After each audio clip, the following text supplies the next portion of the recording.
All right. So I'm thinking about what I could do today. I've got some options. One of the things that is a real option is I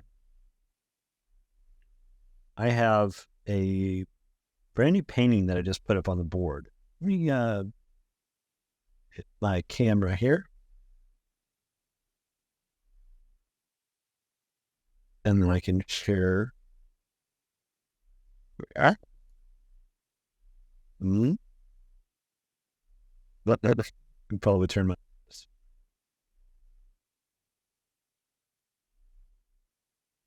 All right.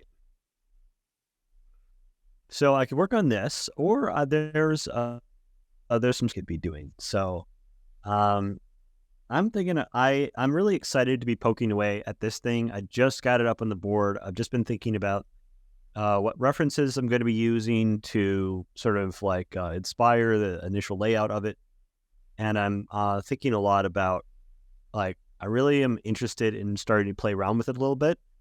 It's a kind of piece that I normally don't do, where it's got like multiple figures in it interacting. I have these sphinxes where I had actually used Niji to make reference for the lions, because I was like, I don't know how to draw a lion running at a camera, and there's only so much reference you can get of like a lion leaping towards somebody who's taking a photograph. So it's a difficult. It's a really low bit right now.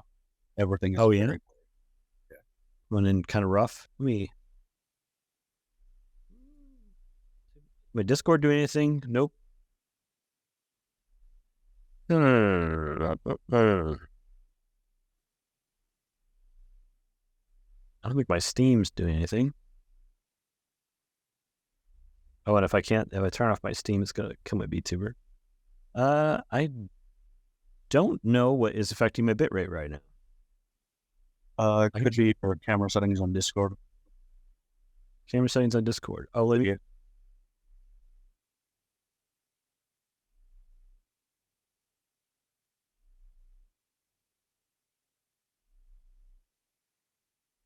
Video. Camera, OBS, virtual camera.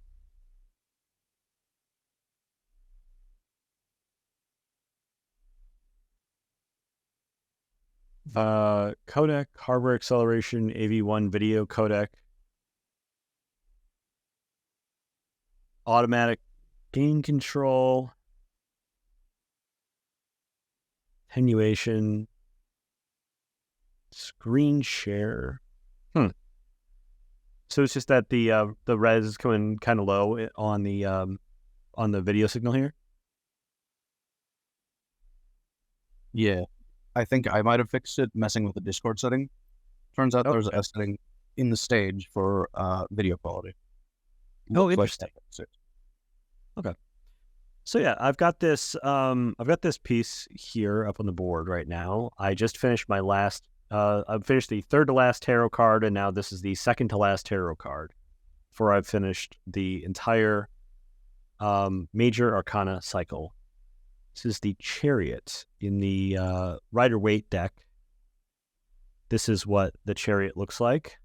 You got this kind of guy in armor. He's in it looks less like a chariot, more like he's kind of standing in a little box with curtains in it. And he has this black sphinx and a white sphinx. He's sort of drawing the chariot out front. And there's like a little bit of a kingdom in the background.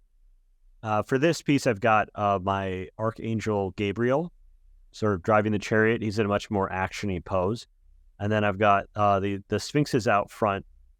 And I was thinking, rather than having a black and a white one, I was thinking about having, the sort of stripiness from the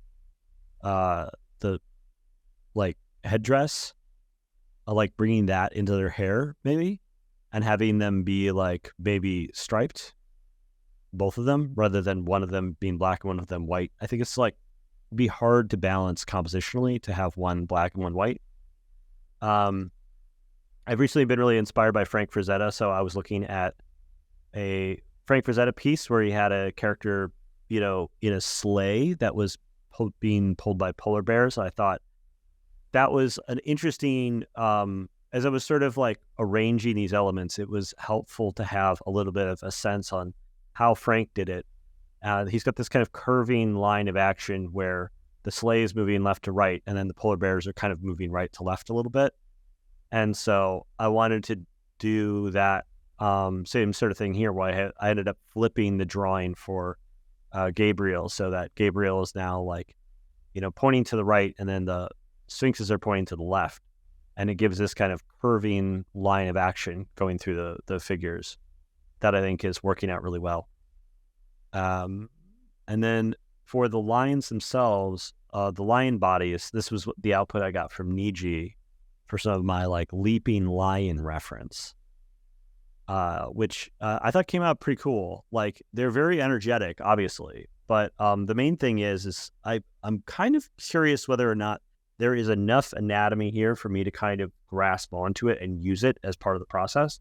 That's been one of the challenges when I'm using AI reference, is that, here we go. I've got I was trying to get a pair of lions. I think this is one of the outputs that actually gave me a pair. And the anatomy on the lions is a little sketch. I think the way that their paws are built look a little odd. And then the faces also seem a little strange also. So as like a general idea of a reference, I think they're pretty valuable. I was using this as like a way of kind of just staging two figures running side by side, an idea of like generally how they would be positioned as I was making the pencil drawing for this. But I think these references ended up being, the Niji model was giving me a little bit crisper look, and like, this one especially, I really like the face on it, though. The sphinxes, I'm going to be replacing, the face with human face. So I've got a little bit of a different thing going on. So I'm going to see how much those references are ultimately going to be fully useful for what this is. And I might also try to bake out a few more. The original references that I was using to try to create this were from, I think, version 2, back when everything was like mega abstract. I really enjoyed putting like the different tarot card names into Midjourney to see what it would produce, because it would create these kind of strange evocative images that I felt like were potentially a really strong base for an illustration. Just I would have to like come up with whatever the content was, but is like a color palette or a composition. It felt like an interesting starting place. And I didn't end up using any of these, but this was, at the time I was getting these, I was like, oh, these are pure gold. I'm definitely going to use these for something, but I haven't actually found a way of like applying them. I really like the way that there's these hints of red throughout this one. Pretty cool. It's taking the chariot idea very literally, and it keeps giving me pyramids. I'm not sure why.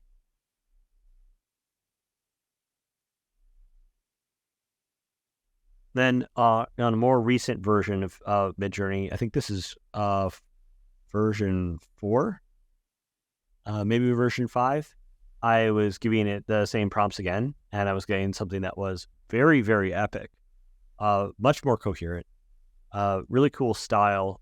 I think the mood of these is really great. Though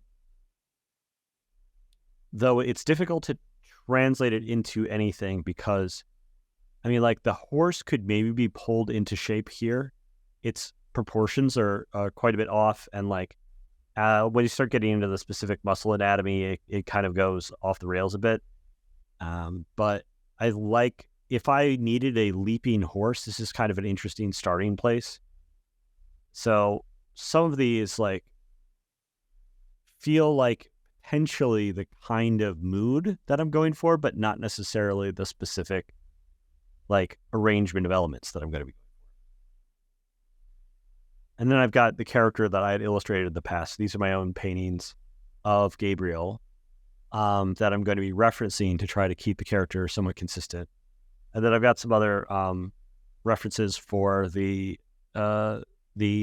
chariot in different types of decks, you end up with really different like interpretations of the same basic themes. So we've still got a castle and a heroic figure being drawn by animals, but in this case, it's like a Viking being drawn by pikes. I think these pikes. So yeah, that's the reference I've got so far. I don't think I'm going to bake up anything new reference-wise today, but I'm going to have some of these off to the side to be able to kind of double check my ideas against. I especially like the Frank Frazetta inspiration. I want to have them kind of running across like a field of clouds. So the rough idea here is that they're kind of flying through the sky, and there's this like bed of clouds, like when you're flying over the clouds on an airplane flight. See if we can find a good reference of that.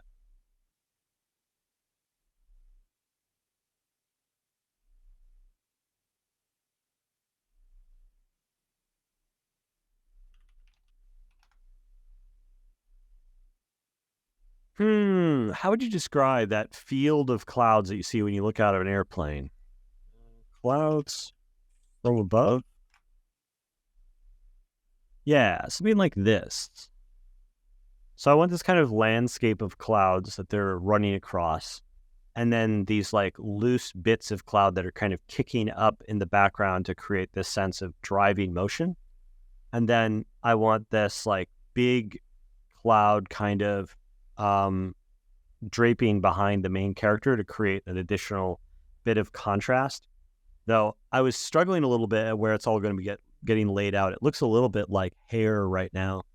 One of my rules, I generally try to keep major elements from going above the angel's head, because it helps like drive home the point that they are like super epic. So I've been keeping these initial layers kind of separate, which is something I normally don't do, but I've been playing around with it in my studies of like keeping some of my layers a little bit more isolated. And for these initial block-in stages, instead of having to paint over everything, it's been nice to kind of have them broken down into separate places.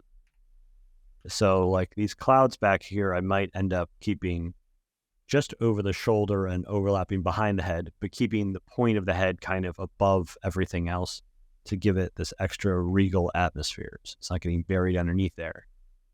Still might look a little bit like, I'm going to try to like make sure it's clear what it is, but it still might give the impression of maybe like a flying cape or flowing hair or something like that. Yeah, a huge distant cloud is sort of like what I'm thinking about for that. And then I'm going to save some of these images of like the clouds, sort of field of clouds, because I'm not going to be referencing any one of them in specific. I'm really going to be treating them just as sort of an indirect reference to like compare the sort of rough ideas that I'm putting down on the page against like reality, to as like a little bit of a sanity check. It's more about absorbing the general idea of the thing than it is about looking at it in specific. This is cool. This is about the right perspective. I'll definitely grab this. Sorry, Shutterstock, since I'm just using it for my own viewing pleasure, I don't need to pay you.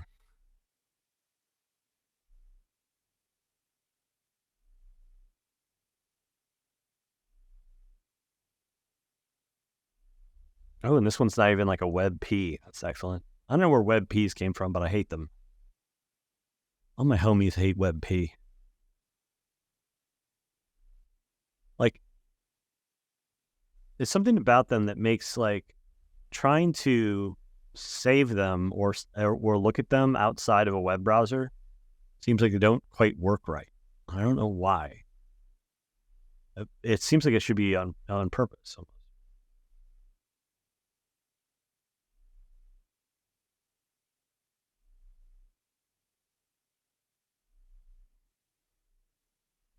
Oh, wow. Super high resolution.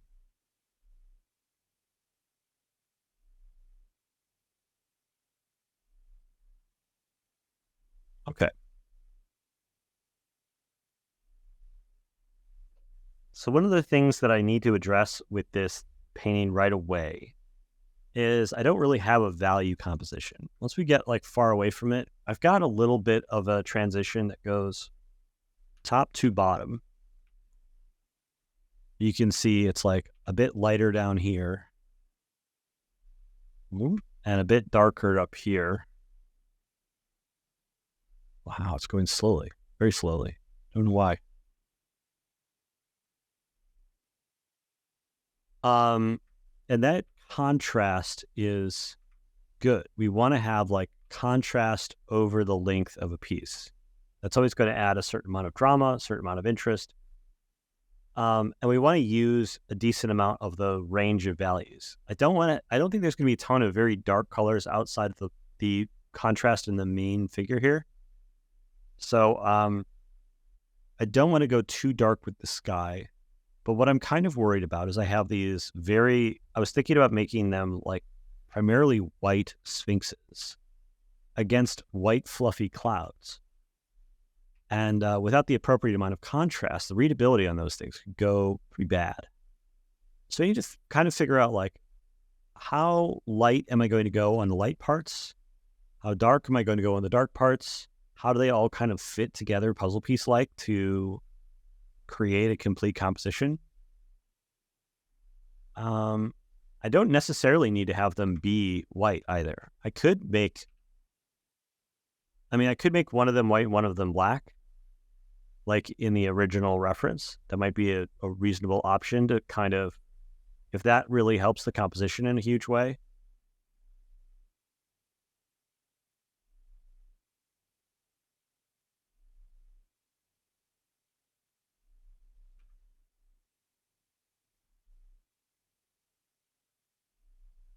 Wait, which one's white and which one's black in the original one?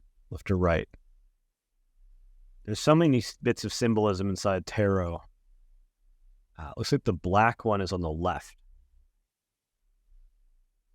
Arbitrarily making choices like, oh yeah, the black one's on the right in here. People are gonna ask me later, hey, why did you reverse the position of the sphinxes on your tarot deck? What does that mean? I'm gonna be like, I didn't look it up. I didn't look up the reference when I was working on it, and that's the reason they're reversed. It's like not a satisfactory answer. If I was like really good salesman, I would tell them some big story about it. But I like to be straightforward and honest with people. So if I've just something has occurred out of laziness, I usually just cop to it. This is a little bit of a problem because now as soon as we start to darken this, we start to lose that focus of the character. Like I really like in that Frazetta piece, we get that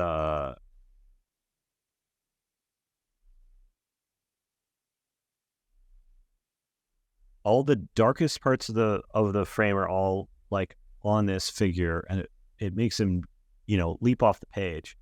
We've got some darker shadows and like the darker little spot details on the polar bears. And then the background behind them, even though we have this like Arctic landscape that's almost totally invisible, totally shrouded in fog, it's pretty light, but it still contrasts with the lightness of the bears.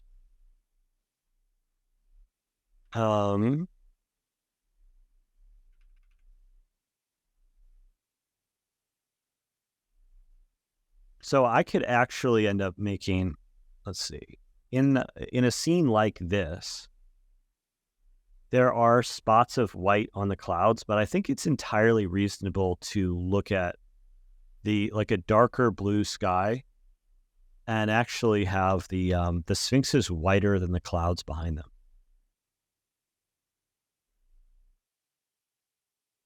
I have a kind of light mid-tone here.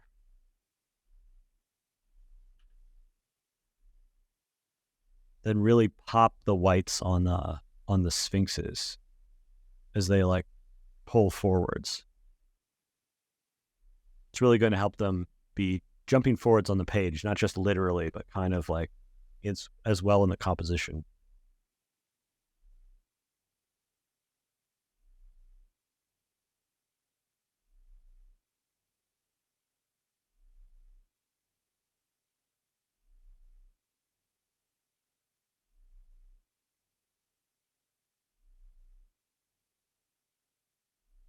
So they're going to have these like shiny golden collars. Going to be a little bit darker.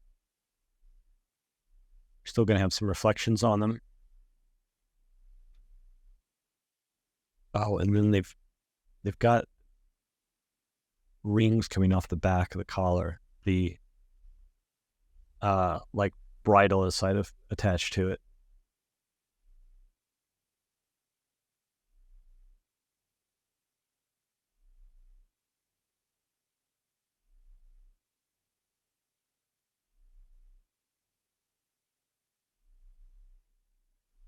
Okay.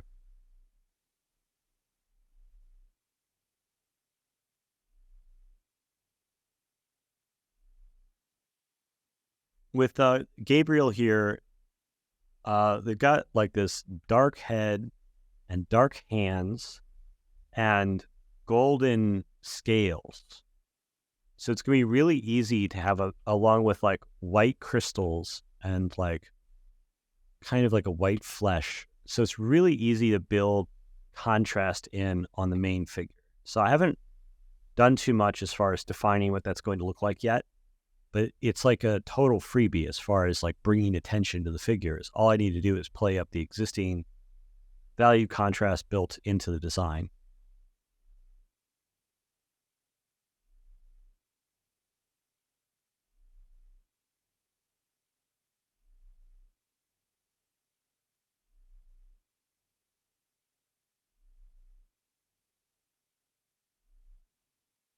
It's going to be really easy to add a lot of focus to that.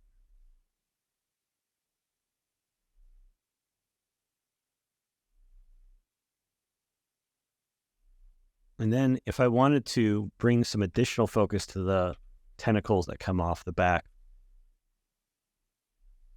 he's got these like massive feathered tentacles. Tentacles covered in gold feathers, the design that I have for the character. These can kind of like really fall into shadow as they get towards the edges, which is going to help them contrast off this like more mid-tony background. And so, like the Frank Frazetta piece,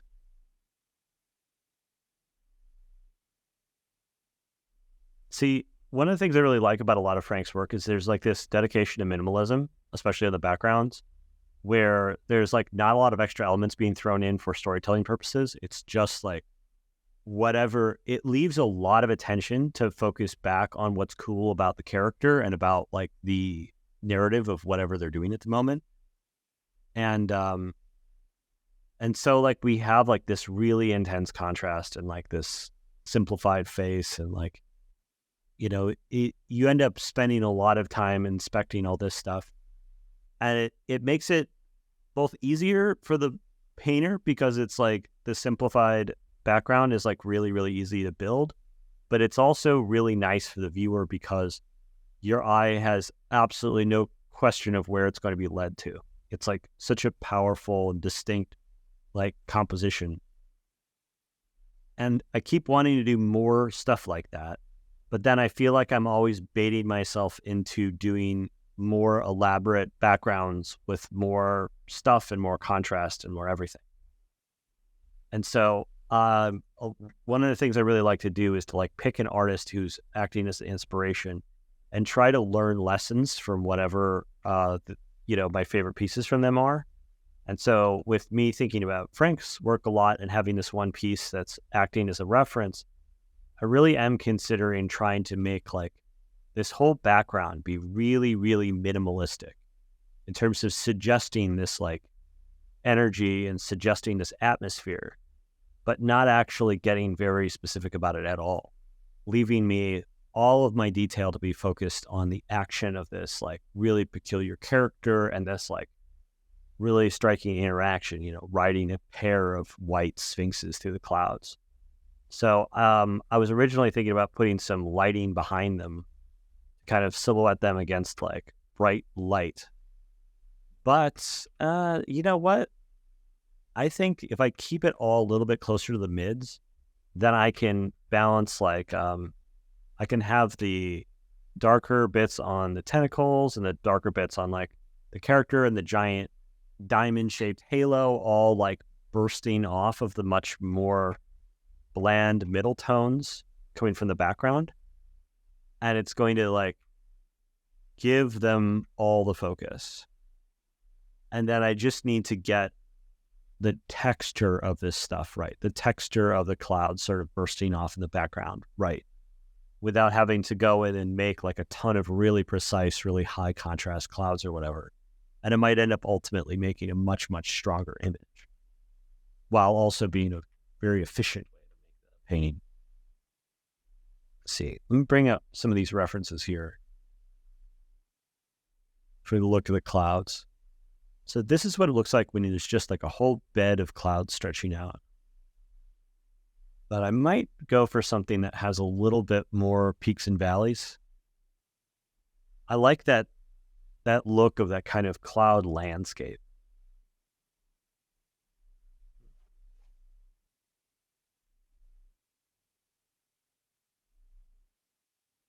And then the web P that I saved appears to be doing absolutely nothing when I double click on it.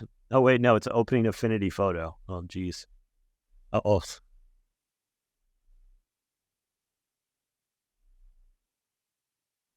Yeah, one of the things that is striking in this photo in particular is like the contrast between this kind of landscape of these puffier clouds in the background and these like more blurry, stretched out ones forming the space behind it. You get the same thing here where there's like these different layers of clouds at different altitudes, and they create this contrast with each other. And these big flowing shapes here create this like sense of flowing energy that adds a lot of interest to the scene overall. So that's really the balance that I want to strike when it comes to this painting. Is like this like, you know, more distinct kind of cloud landscape at the foot, and then these like flowier, looser, higher altitude clouds forming this kind of flying background. Let's see. Speaking of background, let me go to the background layer here. This idea of having this like cloud cape might not survive, because every time I look over at it, I always feel like it's competing a little bit too much with whatever's happening in that area.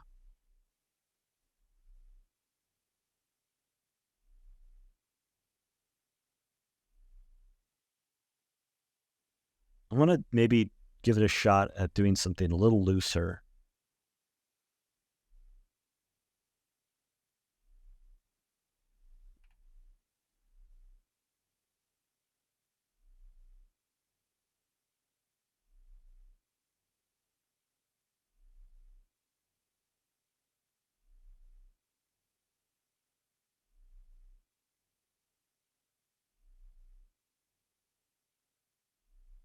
So I'm using the same brush that I normally do. It's like it's a simple round brush. It's actually a hard edge brush, even for like fluffy clouds. This hard edge brush I think works really, really well because it has these strokes that end in kind of softer endings. And so if I use those smartly, I can create both the harder edges on the clouds as well as the softer ones without having to put too much work into it.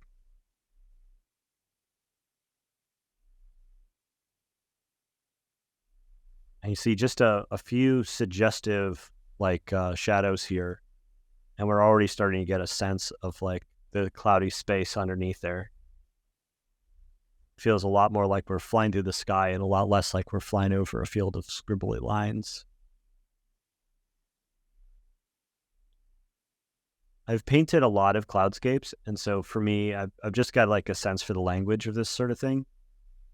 And it's easy. Once I get like a little bit of reference next to it, it's really easy to just go ahead and start making up random stuff and have it feel about texturally correct.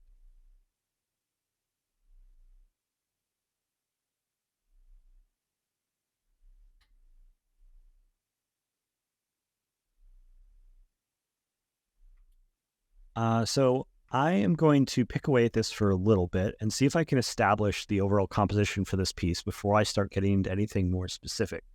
While I'm doing that, I'm available to answer questions about the work process, what's going on with me personally, like, what it's like being an artist, any specific art questions you guys have. If you have any questions about Photoshop, painting, drawing, whatever, or you want to chit chat about something art related or AI related that I might know about, I'm happy to talk. There's no question that's too beginner for me to dig in on. I love doing demos during these things. So feel free to use the raise your hand button if you want to come up on stage and join me on voice chat. And I'm open to whatever. Hello? Hello, Warlax. Oh my god, this is so cool. I've been a big fan of your work since I watched Game Grumps when I was a kid. I've never been on Game Grumps. Oh no, so one of the guys, I think one of the guys, there are a bunch of artists, and one of them, like, I think went to school with you, and then, like, talked about your work. Yeah, Really? I don't know. Well, yeah, this is the first I've heard of it. Really? Are you sure to talk about me? I didn't know. No, yeah. It's you were talked about a few times by a couple of them. There were What? The Game Grumps know who I am? No, yeah, you're Peter Mohrbacher. Yeah, I'm a big fan of yours. I had no idea the Game Grumps knew who I was. That's so weird. Yeah, I mean, I know who they are. yeah. It was so. I mean, I watched them like a long time ago, so it's like, like the subject matter changes. But I think it was when you were like really starting to pop off. They talked about you a lot. Anyway, that wasn't the point of the. We can talk about this if you want. If you have questions for me, feel free to. I mean, I just want to make sure you're not confused. That's the main question is like, are you sure? And if you are sure, can you send me a link at some point? Yes, I've never heard of it. Yeah, I don't need to send me one right now, but if you could send me one whenever, I would love to like see the Game Grumps discuss me on their thing. Yeah, or even if it's just like one of the artists that they work with or whatever on a different thing for like Draw B or whatever they do. Yeah, it was a while ago, but I learned about you through them, so I'm like, okay, pretty sure. I mean, I might be wrong. So anyway, so I've been a big fan of yours. I was not expecting this at all.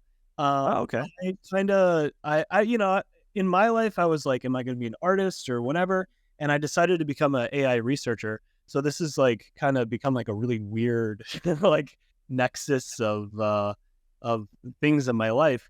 I'm just curious, like, you seem like a pretty technical guy. I'm curious, like how into AI are you? Like, I'm just genuinely curious. Like I wasn't expecting you to be on here. Like, is it not like an interest, or is it like a like, do you have like some like technical experience? Are you like curious about getting into the technical side? I'm just kind of curious. Well, I mean, I discovered AI through Disco Diffusion about I'd say about 2 years ago at this point. And maybe it was less than that. Maybe it was like more like 18 months. But yeah, I never really was able to figure out the technical side of things. Like back when it was a little bit more technically complicated to use, like pre-Disco Diffusion, back when it was like, I felt like I tried to try it out a couple of times because I had seen some people tag me in images that weren't like specifically intended to look like my style, but they looked vaguely like my style. And I was like, oh, that's really, really cool. I would love to be able to play with that as a tool, but I'm not particularly good technically. And so I struggled to be able to get it up and going until I had just like an easier plug and play solution for getting in and trying out AI. And so I played around with a lot of different stuff, image to image like solutions to see if I could help it like take a work in progress and push it forward using AI. I found out pretty quickly that my work was in the training set. So I was able to like conjure up my own style as like, part of a written prompt, which was convenient. And then, I've played around with like most of the off the shelf tools that have come out, Flambo, Midjourney, Dolly, like all the stuff. And, I know people who are more technically oriented that have like helped me like train LoRa's but I don't actually have haven't gone through the process of setting up like doing anything locally. My computer's not that strong. I've got like a 1080 in this thing, and so I never really got around to like investing in buying a big enough graphics card to be able to like run like a local SD model. But I keep up with it a little bit. I've been collecting LoRa's as they've been showing up on Civet AI that are trained on my work, just in case like I ever want to use any of this stuff down the line. Like if I decide to get into that side of it, I want to be able to like have that stuff handy. But I'm so much more focused on like the artistry that like the technical stuff has never become like the top priority to like stop and learn it. Gotcha. I mean, you're a really good artist. I mean, I was just curious. Like, I wasn't expecting. Some of the artists I've met have been like really, really into the technical side of it and like done really cool stuff on that front. And I just don't think I have enough IQ points. Like, I'm smart about some things, but when it comes to like executing like any kind of code, anytime someone's like, "Oh, just download the code repository, it's easy," I'm so screwed. Like I can't do it. I mean, so I started becoming an AI researcher while I lived in a school bus. So like I had like limited electricity to run like a massive computer. The space of hosted computational like systems is pretty bonkers. Like I don't know if you used Google Colab or if yeah, I was using Google Colab for Disco. Yeah, like so Colab. I kind of figured out Google Colab through that. Gotcha. Yeah, the Google Colab's cool, and then Amazon has AWS SageMaker, which you might have heard of, but that's like a little higher budget, but like really kind of crazy computation. So it's like you can like I do all my crazy big AI development on a MacBook Air. Okay. That's kind of like as long as you have the pockets or you have a job that has the pockets deep enough, I feel like you can do a lot on a pretty small system if you're, a little familiar with the cloud and kind of, that type of stuff. I'm a little familiar with cloud stuff. But yeah, I hadn't even heard of like the AWS equivalent of Colab. I'd just been suffering through whatever weird Colab servers I was getting. They were like, sometimes you get hooked up to a good one, sometimes you get hooked up to a bad one. It was all very strange. Yeah, I think they have the free offering, right? I was paying money. Like I went up to the $40 a month tier when I was using it a lot because I was like, I want this. I'm like trying to get as many of these like free, machine-made JPEGs as possible. And it was like the only game in town as far as getting, using something on Colab was like really the only game in town at the time, like 18 months ago. And so I was like, yeah, $40 a month to be able to like constantly be baking out like interesting, potentially useful, potentially valuable like images was like felt cheap to me. Totally. I agree. It's crazy like how much you can get done with like not a lot of money anymore. It's actually kind of wild. So I don't want to eat up the floor forever. I kind of realized through this. There's no one in line behind you. I mean, it's like I would do these every single week, and so a lot of people have like gotten their who are in the audience who are like regulars have like gotten their time in. So if this is the first time you've come here, like you're welcome to stick around and ask questions. Oh, this is so freaking cool, dude. This is so sick. I wasn't expecting this at all. I'm in the middle of work, but I think I'm just gonna not work for a while. So I have like, this might be kind of a basic question. I'm kind of sorry for that because I'm sure you've answered it a lot, but like the impact of digital AI on image-based, like, like generative AI in the art space. Like as a researcher and like as someone who actually does data science, I think it's been kind of overhyped how smart AI is. I think a lot of generative tools are a little more copy paste than they are like coming up with novel stuff, which is why I think you see a lot of like they're good at like replicating work as opposed to making new work. There's all sorts of quirks, but I think there has been a pretty pronounced impact on artists and how they can operate in like the marketplace in terms of like as a career. And I feel like the internet was like a really good way for artists to be able to expose themselves to other people, but it was also a really good way for their work to be appropriated and used by people without, their consent and without their, their financial support. And I feel like AI is kind of the next step on that continuum of like increased exposure, but also increase of the complexity of like being able to afford food and do the art that you want to make. I'm kind of curious, like how you feel generally about that topic. Well, I disagree that it is kind of like another ratcheted step up. Like the prior step was that like, because my work was widely known, I would get, my work would get referenced all the time in analog ways. So like, it's like if you were working on a movie project and you wanted some like weird divine being, you would look up on Pinterest and my stuff would come up and I would end up on a mood board somewhere and it would get folded into a project in an uncredited, unpaid way.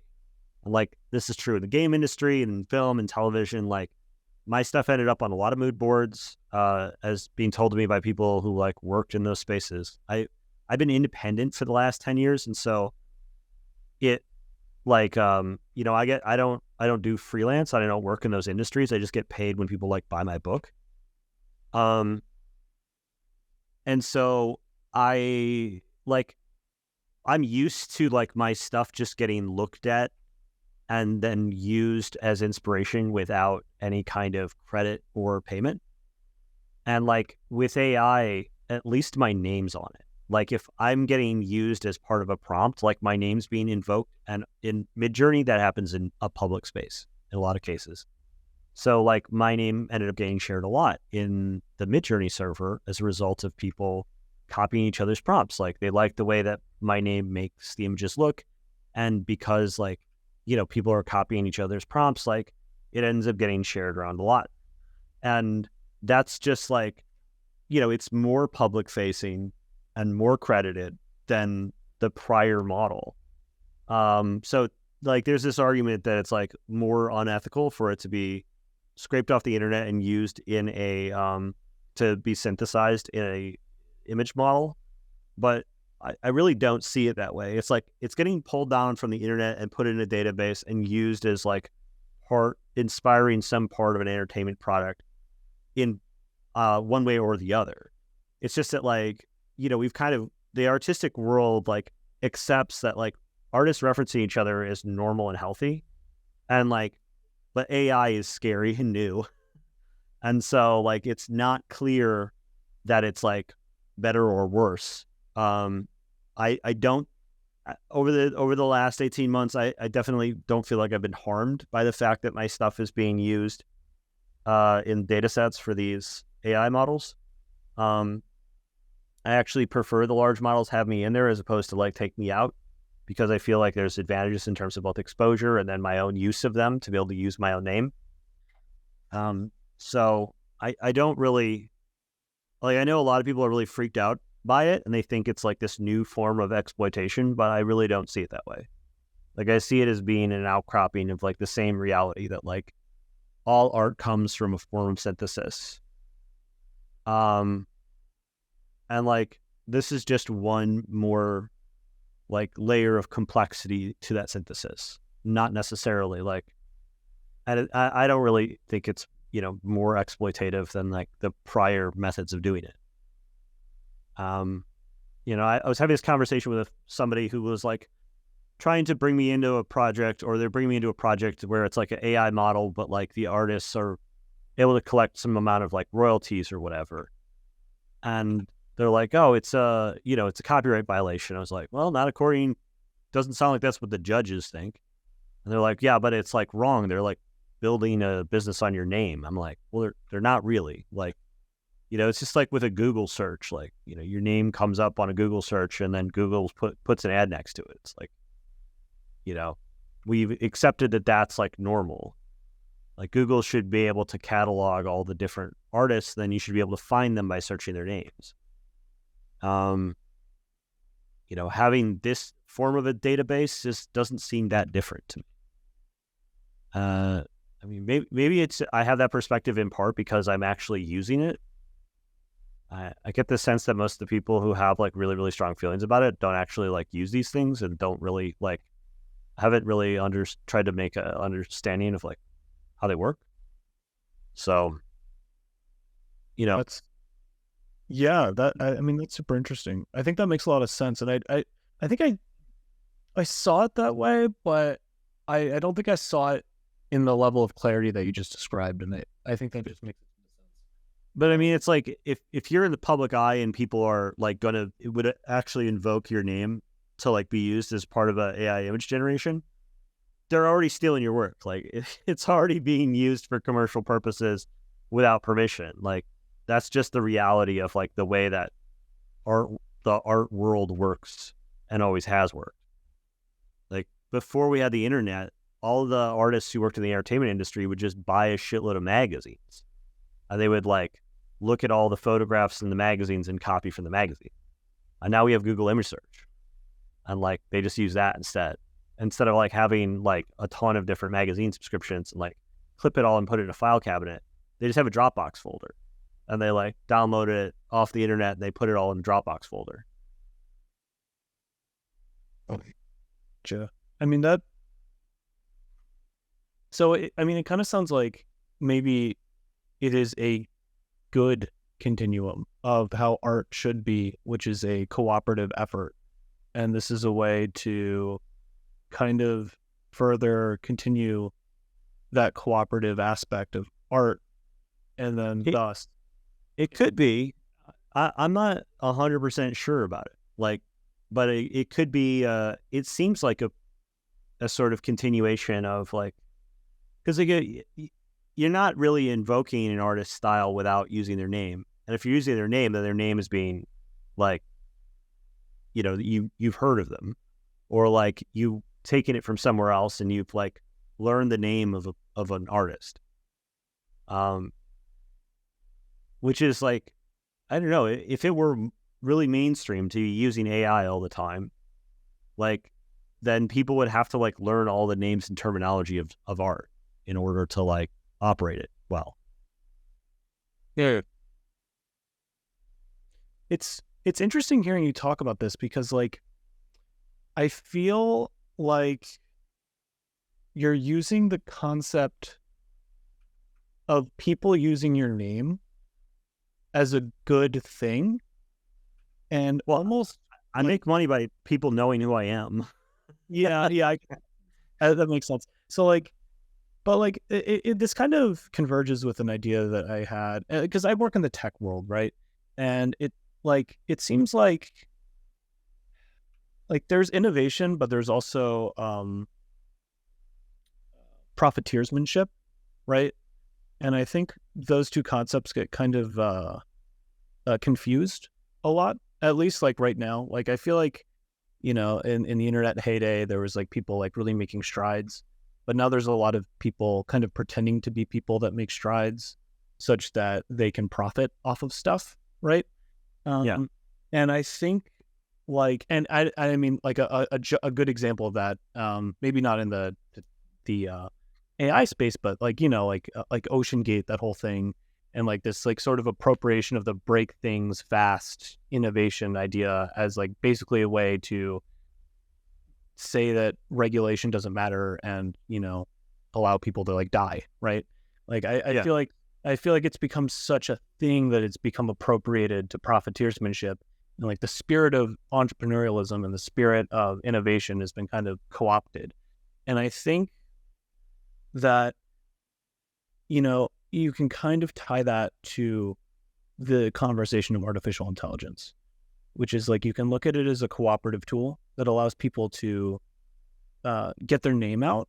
And like, of course, that has a monetary aspect, especially for you, because people actually know who you are. But there's also like, at least when I make art or when I do things and people care about it, I feel like I'm contributing to the spirit of the art. You know what I mean? And I feel like maybe AI can allow for that in terms of allowing people to touch basically an abstract representation and query an abstract representation of the state of the art. And by being an artist who is in that space and in those training sets, you're now in this queryable abstract representation of art itself. So maybe that I guess I'm kind of rambling, but it's like a convergence of a lot of ideas that I've been thinking about.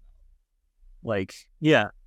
Like, you just like, I've always talked to people who are worried about like their art being on the internet and what it potentially means, because like, I was talking to an artist years and years ago, and they were like, okay, well, I'm thinking of quitting this job and I want to get a new job. Like, how do people know who you are? I was like, well, I post my work on the internet.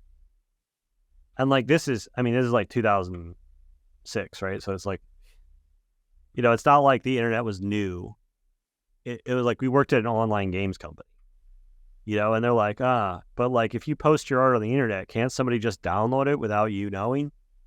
And I'm like, yeah, you kind of hope that they would, because like if they download it, that means they found you. They're like, they know who you are, and like you want a lot of people to find your work and download it. And they're like, but what if they do something with it you don't like? And I'm like, well, you just have to take that risk. Like, well, what if I don't? I'm like, then nobody knows who you are. Like, it's really, really hard to have a career as a creative person if no one can ever see what you make. Like, I've known some people who like worked in games who they were so good that everyone who they'd worked with at prior studios knew who they were, and so they didn't need to have a website or a Twitter in order for them to get jobs, because people just knew who they were. But like the default in our society today for somebody knowing who you are is you have to have a digital history.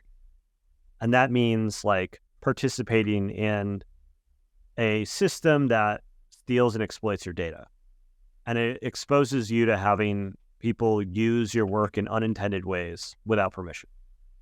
Like that's been the deal for as long as there has been a social internet.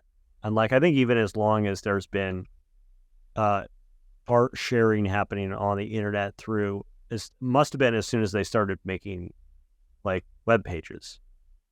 Cause like, I don't think there was a lot of artists getting their name out back when it was BBSs back in like the Usenet days.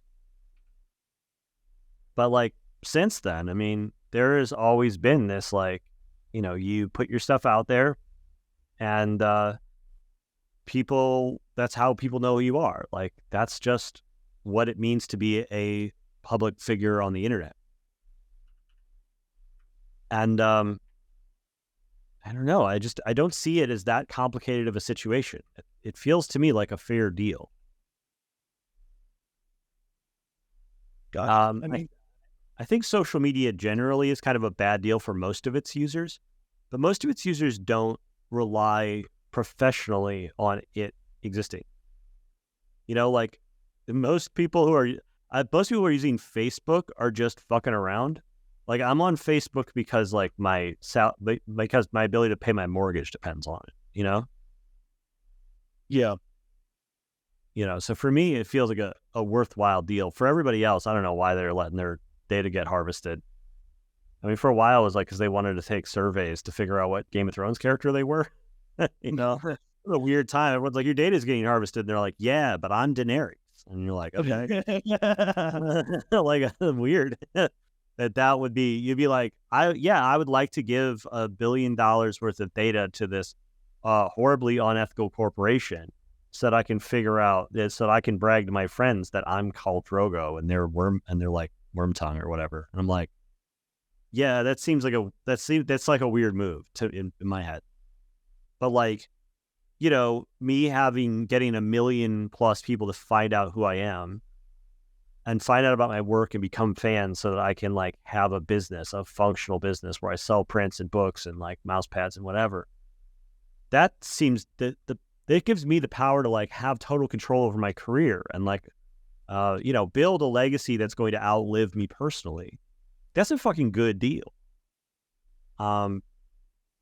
And like, I feel like now in the wake of like AI, people are like wanting to like kind of go back on all that. They're like, yeah, we don't know. We want to reassess. All right. I don't know. I'm pretty happy with it. That makes a lot of sense. It makes sense for me. I mean, I don't want to force like what works for me onto other people, because like I understand that my situation is like a little peculiar. Like most artists do not want to run a sales business online. Most artists don't want to be their own boss every single day. Like they want to be able to show up and have somebody tell them that their drawing was good or bad, or like, you know, like tell them what the project needs. Like every day I have to like be my own manager, and it's tough. And so like the circumstances that make sense for me are different than what makes sense for most artists. So I'm not going to tell them that they like should accept the way that things are. But I honestly think there is some sort of purposeful misunderstanding happening when it comes to like the state of like what's happening and why and who benefits. Yeah. I think like it's so incredibly complicated, to me at least. Like I understand the simplicity as well, which is, I guess I have a bent for making things excessively complicated, which probably makes me, it's important for my job, I guess. But like just the fact that social media is such a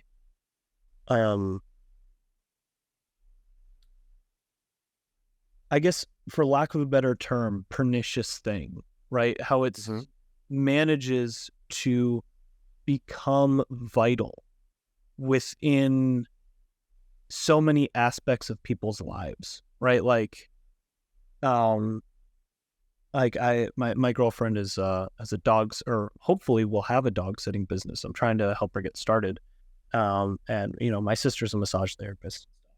I feel like a lot of people feel compelled to go on social media, and I have felt at various points in my life to feel compelled to go on social media, right? Because it's how all of your friends socialize. It's That's where all the memes live.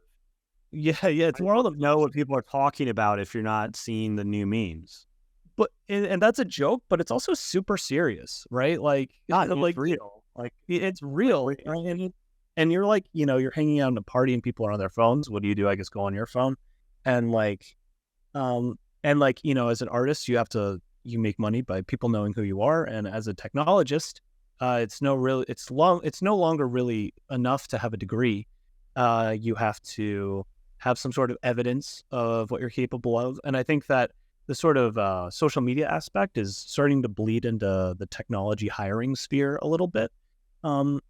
And I just can't shake the fact that like it makes sense in the now, but also like, I mean, social media sucks, at least in my opinion. That's it's like that's kind of where I'm at.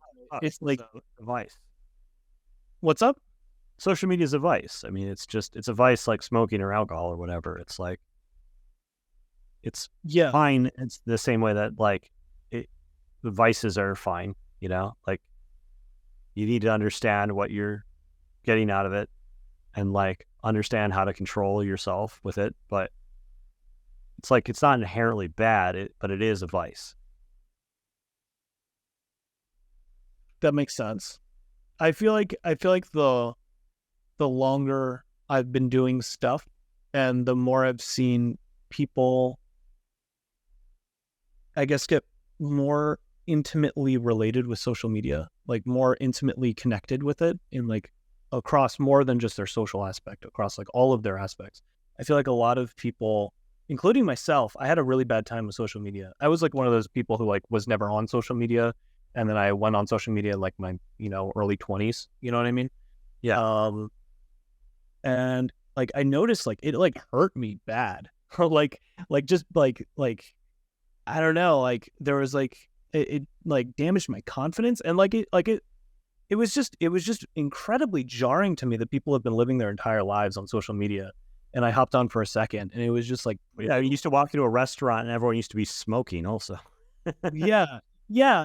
And, I guess There's times where in society where we take certain vices as a given, where it's just like, yeah, this is a 3 martini lunch. What's your fucking problem? And now if somebody were drinking on the job, you'd be like, what are you doing? yeah, We're kind of in that point with social media right now where it's like, you're like, wow, this, I feel woozy after being on Twitter this much. But everyone around you is like sitting on their phone. You're like, I guess it's normal. We're all doing it. yeah, yeah. All right. Well, I appreciate it so much. This is so freaking cool. You are like low key hero of mine. I love your work. I've always loved your work. And I don't know how to get it to you. I don't know if you want to like put out that information, right? But like I can try to find that Game Grumps Just DM me. Just DM me here at Discord. Right. I guess it's just they changed the way Discord works, so there's no longer that like weird string. It's just your name. Yeah. It's yeah, I think, and like if you just like click on my icon, you can just, it'd be like send message. Gotcha. Typically when I'm on this thing, like when the first few sessions when I was on this thing, I had like 50 DMs in the middle of it, so it's got to be an easy way to do it. Okay, cool. Here. All right, I'm sending you a DM just so it's at the top of my thing. All right. Okay, great. All right. Keep an eye on. Well, yeah, I'll look. It might take me a while, honestly. Like, I think I watched that video. My brother's a big Game Grumps fan, and he'd never brought this up to me, so I'd be like, oh, that'd be cool. I'm gonna go share it, send it to my brother also. Oh, cool. I think it was Ross. Yeah, I figure if it was gonna be anybody, it'd be Ross that would probably know who I was because he's an artist. Yeah, I think it was Ross, and I think it was no. Yeah, I think it was Ross. I'll look and I'll see. And also, if you're curious about like the more technical side, I teach, and I actually really much enjoy teaching, and I would be more than happy to give you any information you need if you feel curious about concepts or whatever. Feel free to hit me. Sure. Yeah, I'll let you know. All right, rock on, man. I will see you. Thank you so much. All right, thank you.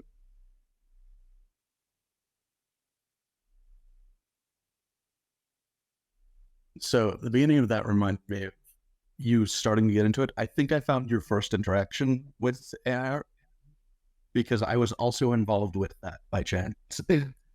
Oh yeah. Yeah. Where was that? Was it like?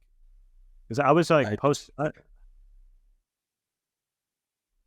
I posted some of my early AI explorations on Twitter at the time. I think that those posts are still up.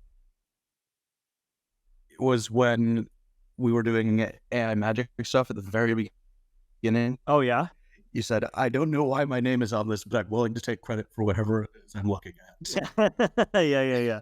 And then I don't know, was that with you? Was it you? Were you the one who actually made that post? I didn't make that post, but I've done a lot of other stuff with them. Oh, okay. Yeah, they're like actually what got me to Midjourney in the first place too. They were like, take this repo and like you can go ahead and do it. And so I like tried to figure out how to like do whatever the fuck they were doing to make something like that, and like see if I could figure out a way to train it on my art. And I was just hitting a brick wall. So I just cleaned out some like Google Drive folders that was like me trying to set up whatever like AI solution that was. Like I had just like found these folders again, and I was like, oh, this never worked out. I was too dumb to figure out how to install this thing. But yeah, I had a friend later, set me up on Disco Diffusion. I think that was the only reason I got over the hump, because he like sent me where all the tutorials were and demoed it for me and stuff. Yeah, I don't think I had seen like, it wasn't the first time I had seen AI. Like I had seen AI on like Deep Dream, back when that was first going around and like all the psychedelic squirrel images were coming out of Google. But that the magic stuff online was where it was the first time where I thought, oh, it looks like I could potentially train a bot to be able to like mimic my style, and I'm interested in seeing that happen.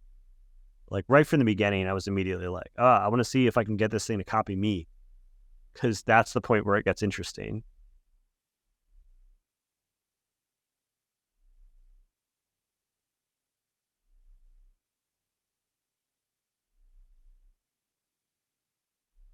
But yeah, if anybody has any questions, wants to chat about something, feel free to raise your hand. Available. I'm also going to be looking at. I'm like, get this. Added a lot of brushstrokes here that are like really helping define like the loose value pattern of this piece here. But I'm also kind of going back on like what I was saying about trying to have this more loose gestural background that doesn't interrupt too much what's happening with the figures. I want to see if maybe I could do something a little looser, but I think I need to like define what that is by finding the right kind of reference material for it.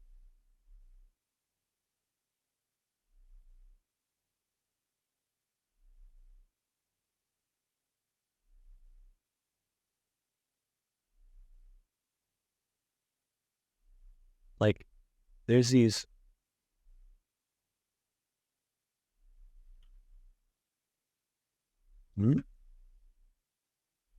this WebP making things hard.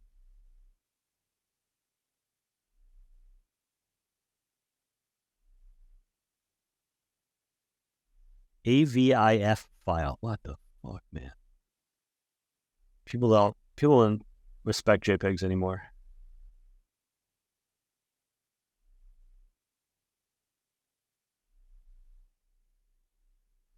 Yeah, I remember that old Twitter post with the AI image that I was getting tagged on. I haven't looked at it in a while though. I wonder what it looks like to me now that I've seen so much more AI art.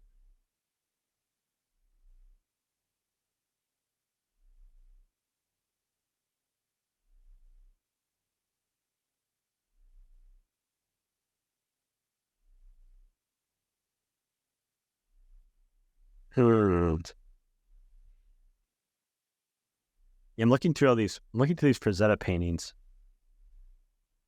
And I love these, like, some of these backgrounds look like they're just done with a rag. I love it.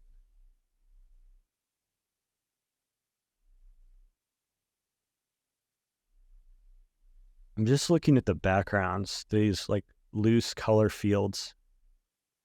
I'm wondering if maybe I should just I really like the way that I was trying to download this one. I really like the energy of it, the way it's kind of exploding out from the horizon line like that. I wonder if that's something that would be appropriate for what I'm doing here. But I keep wanting to like kind of do things in my usual, more structured way. I wonder if I should create something that's more of like a brushy color field back here. Try and experiment on a new layer.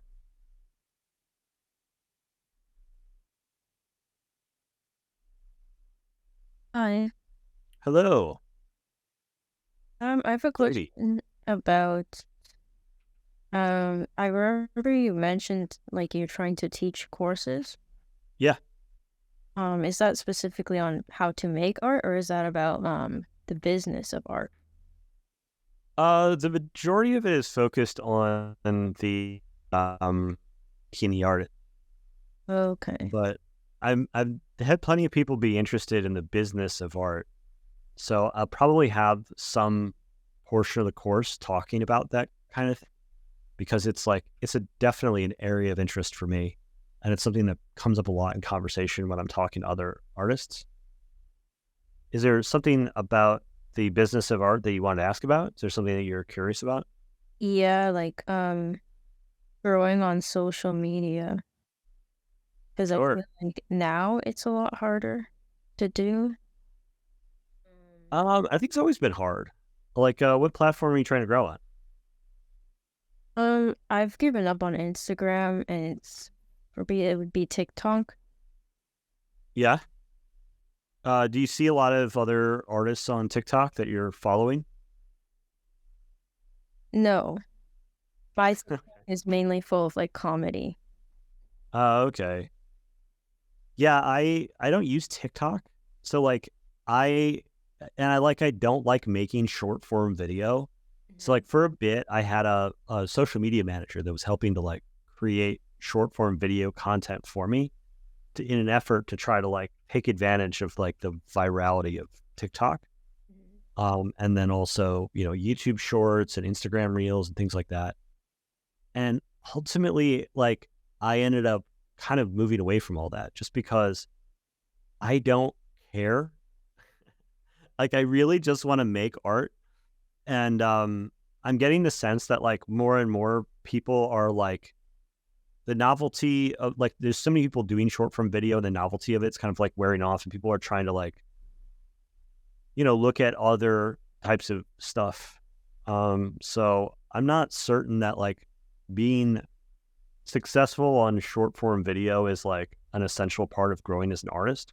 Like, do you like making short form video? Yeah. Like, what do you do with it? I've mostly like I haven't really made it with art particularly. Oh, okay. Yeah. But I've noticed like people who use it, it's mostly like short form tutorials. I did try one of those. Yeah. It didn't get many views. Yeah, like TikTok's really random. Yeah. It's like it does this thing where it wants to try to make you go viral at least once. Because but like it's not like those people don't tend to like stick around and like really follow along with you after they've discovered you. They don't develop like a relationship with you. It's like all kind of transactional. They just like the one post. Yeah.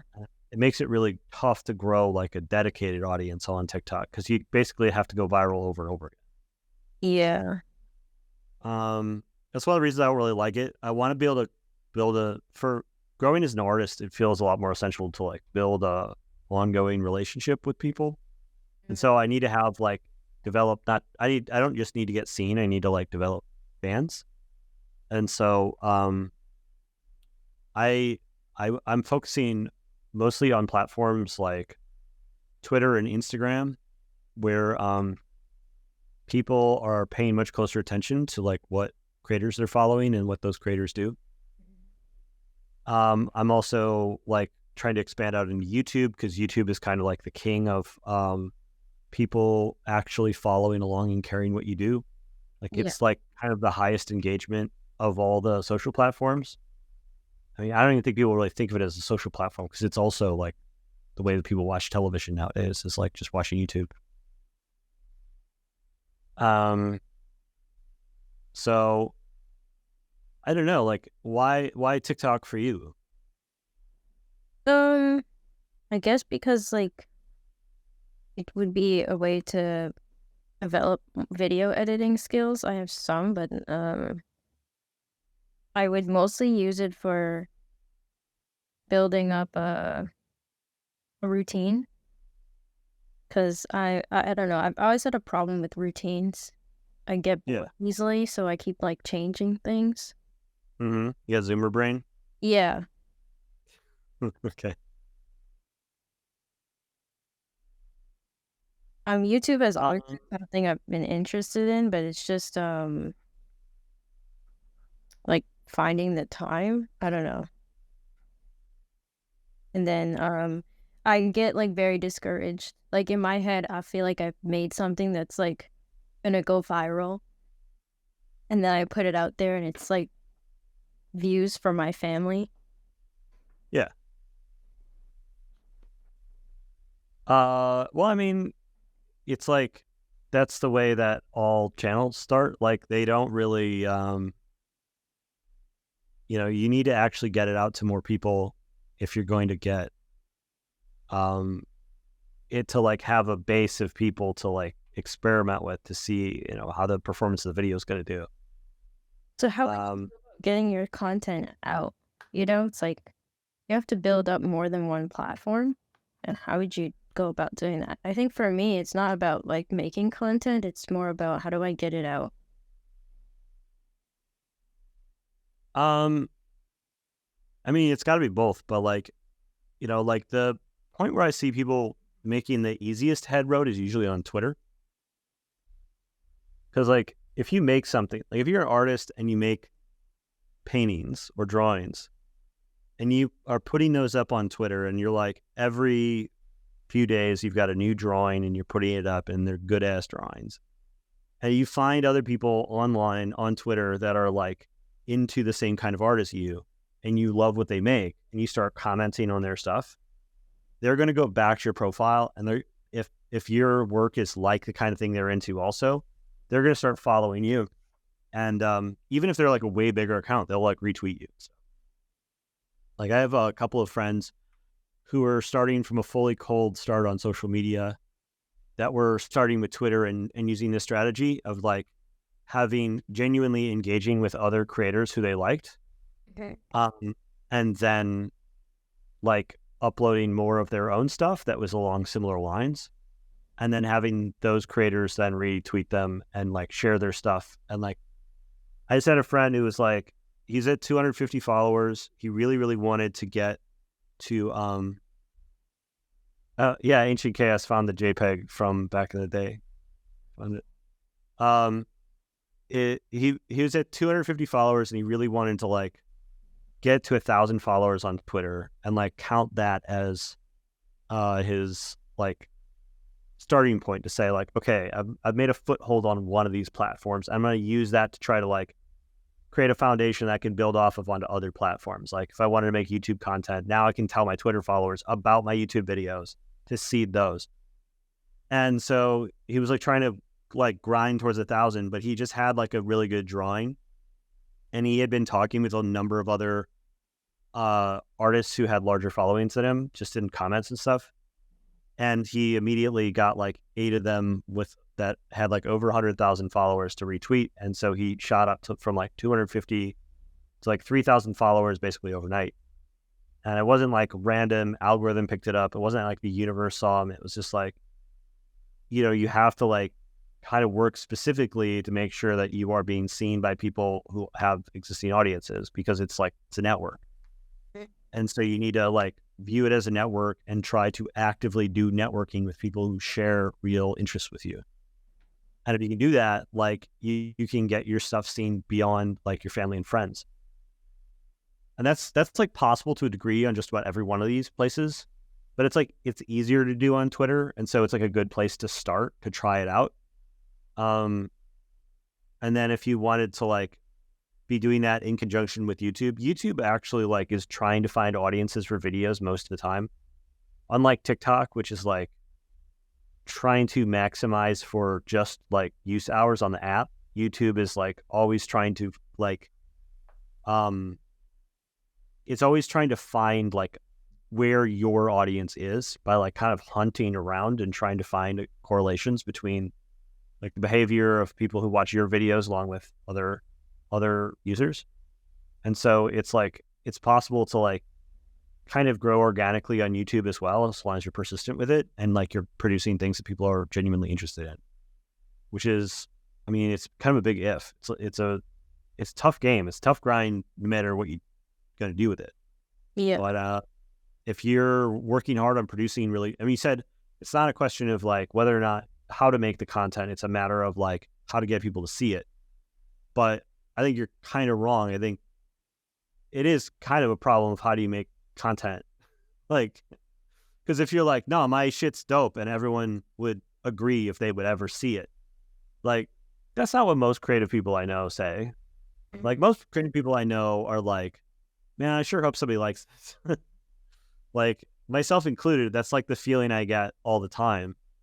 And like, I'm always trying to figure out how to play these games, like the sort of social media growth games and stuff, but it really isn't like, yeah, there really is like a certain amount of like, I sure hope that people actually like the shit that I make. Because like, if you're convinced that you're good and you just and you're just like waiting for the algorithm to find you, I mean, it might be a sign that you're just experiencing a little bit of Dunning-Kruger, and that like, you don't know like how to like self-assess on where you're at. It's just like, most creative people, they're like permanently thinking that they're not doing good enough on the content side. They're like that their craft is like falling behind and that everyone's better than them and that like, they need to like work 10 times harder in order to even be able to hit like the bare minimum. And it's not like that's a healthy mindset, but if you're not experiencing that, you're probably missing something.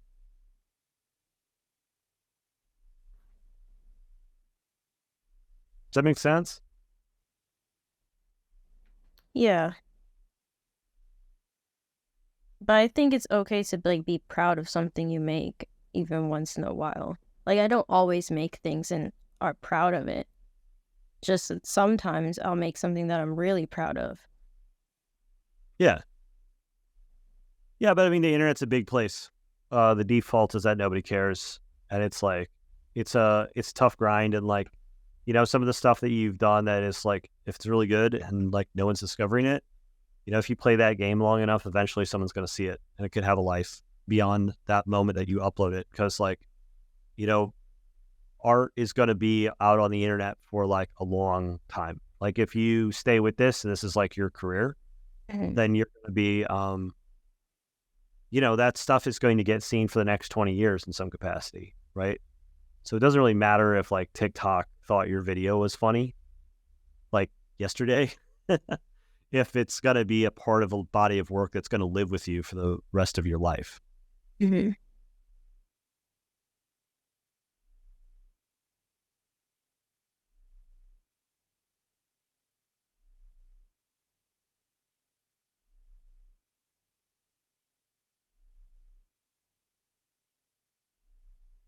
So I'm relighting this.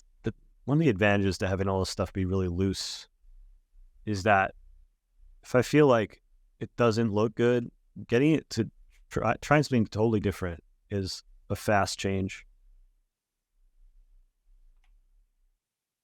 So what's your experience level with making art? Me? Yeah. I mean, you're asking about like the business of it. Like, Yeah. I draw almost every day. I personally don't find myself to be very creative. uh-huh. I'm always experimenting with things. That's what I do. I think I have a like almost technical skill of drawing, but not the creative side of it. I started drawing like portraits when I was like 14, and the motivation was like getting the person's face to look exactly like how their face looks. And so that doesn't require any creativity. It's just applying a technique. And then I saw other artists who could like create things from their mind, and then I was like, I wish I could do that. And so I've tried it for years, and it's really hard to do.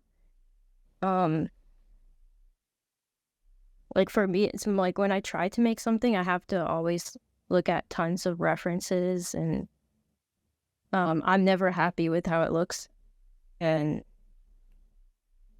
like I don't really consider myself an artist, but it's what I enjoy doing. That makes sense. Well, I think if you're making art, you're an artist. I don't think you have to really earn it. Making stuff out of your imagination is a really long process to learn.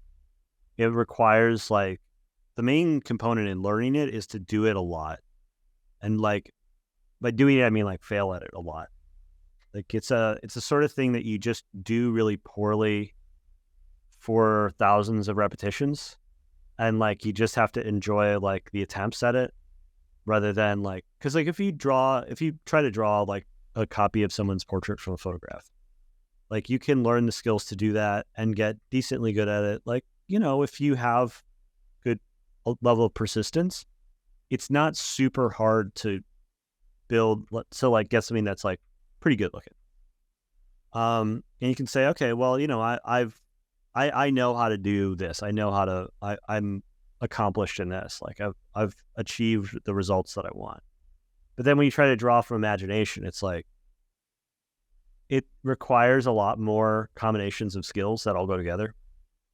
And so you don't get to just like spend 20 hours like rendering out all the little details from a reference.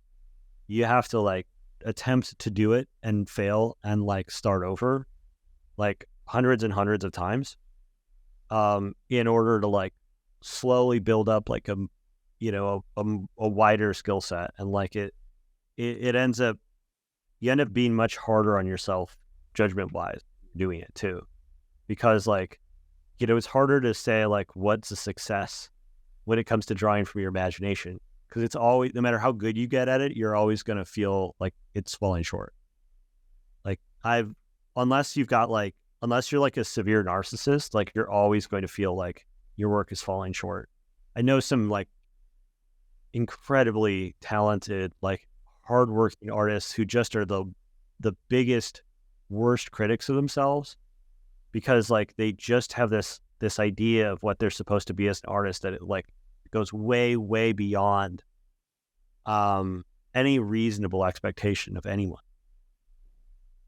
And so like it's not even a matter of like getting good and like dispelling that. It's really just like, if you're going to want to draw from imagination, you just need to enjoy like trying to come up with ideas and putting them on the page, whether they like look good or not, or whether or not you like feel that they're professional or worthy of people's attention. Like you just need to like want to keep making it, because like the feeling of adequacy, it's just like it never comes. You're never allowed to get it. Yeah. I think also for me, I've always like explored different forms of artistry. So it's not just visual arts. There's like writing and like video creation and anything I can, like if I learn of a new way to make art, I will try it out. Mm-hmm. So sometimes the easier stuff, like for me, writing is a lot easier than drawing. Like if I have an idea in my head of a world, I can write that world down easily and write a story and create characters easier than I can like draw them out. Yeah. Drawing's hard. It's really hard. Yeah. I've tried doing drawing from imagination on stream, and I've never had a really amazing success with it. It's really tough to get something that feels really good drawn from imagination, especially when you're like feeling the pressure to perform. Like whether you have this expectation of yourself to be better, or like you're trying to do it in front of people, you're trying to do it for some reason, like whether it's a commission or a class assignment or whatever. Like all that stuff gets in the way. It feels like it only comes out really good when you have like this freedom to just sort of do it for its own sake, and you're just vibing with it. And it's hard to like trick yourself into that state. Yeah.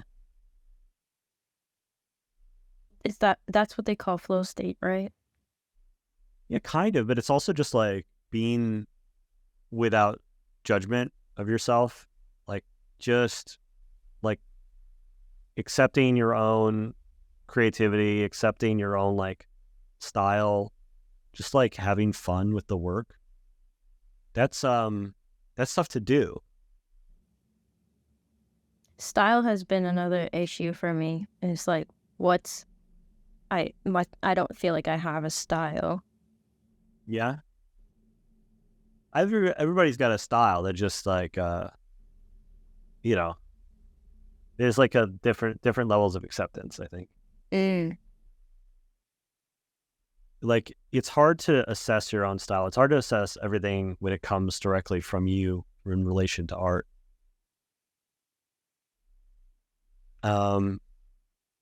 Everybody doesn't think that they have a specific style until somebody else tells them they have a style.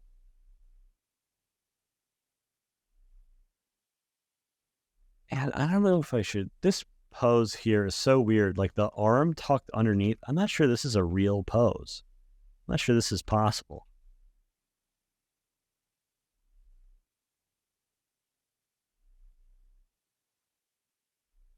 Midjourney fucking with me. I don't know how to draw big cats.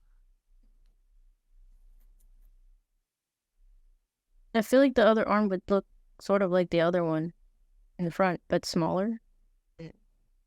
Yeah, like maybe they're both reaching out together, but it's like I kind of like the idea of if they're like running that they're not reaching out with both front limbs at the same time. Mm. So maybe it should be going. The point should maybe the paw should point backwards, shouldn't it? The shorter one. Yeah, maybe. It's like maybe it's overlapping with the front one, like this.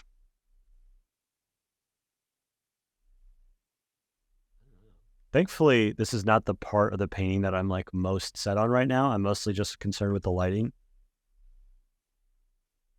I'm just trying to figure out like what does this mean in terms of what does some of this stuff mean in terms of like the values, like the overall block of like shadow, how dark does it go in contrast to like the background?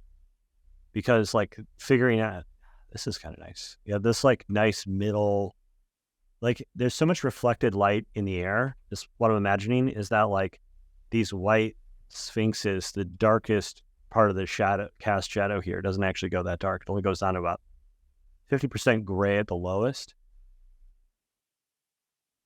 And by contrast with like the glowing white of like their skin, where the sun's hitting it, it's like looking it still reads as shadow even though it doesn't go that dark. No. I'm gonna move this collar. So when you're imagining, are you just imagining where the light source is? Yeah, I kind of hold it in the back of my head while I'm working. Back when I was first learning this stuff, I would explicitly draw it in. Demo that in a second. It's like if I was confused about where the light was supposed to come in, and like I wanted to keep it fairly consistent, I would make a sphere inside the scene. And I've talked to other people that do the same thing. So this isn't that weird of an idea. So I would make a sphere here and I would be like, okay, well, see, we got light kind of coming from the top and like kind of coming from the front left a little bit. So the center of it's like up here. Yeah, you can just sort of imagine like if it's going top middle, it's going to be here. If it's going top to the right, you can just kind of pick the point of where like the hottest point is going to be, and then emanate from there. Say like that's the hottest point. We just sort of create a gradient that falls off from that point, and then we end up with a bit of directional lighting, and then we can imagine that like okay, well, there's some bounce light in the scene, so we're going to end up with like a lot of bounce light coming from underneath. And then we have this like, very mild core shadow coming between. You could even say like there's a lot of bounce light and it's like lit all the way underneath as well. If we got a lot of light bouncing from underneath the clouds. And so having one of those in there, you can make one for like different materials, and that gives you like a little visual reference within the scene you can kind of track back to if you want to keep an eye on like where you're, what the lighting should be on any given element. You can kind of ask yourself, well, how does the lighting on that element compare to like my reference orb that I've made to like keep track of the lighting?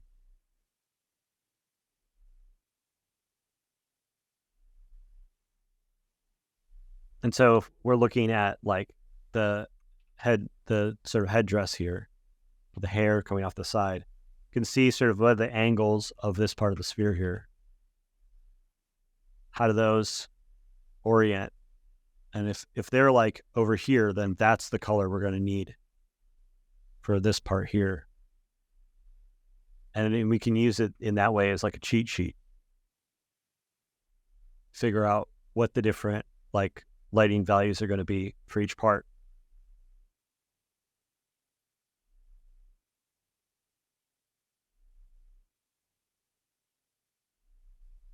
Sure, I can find someone on my Discord who's like obsessed with big cats who can give me like a big cat anatomy lesson for these guys.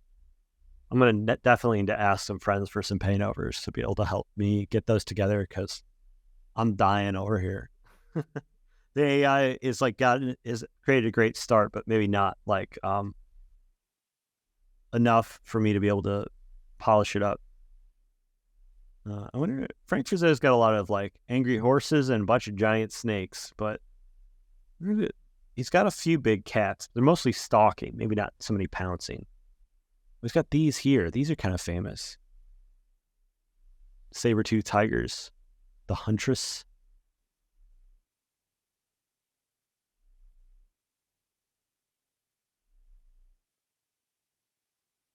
Yeah, these are not super anatomically correct either. They're very stylized, which works in this instance. Probably do the same.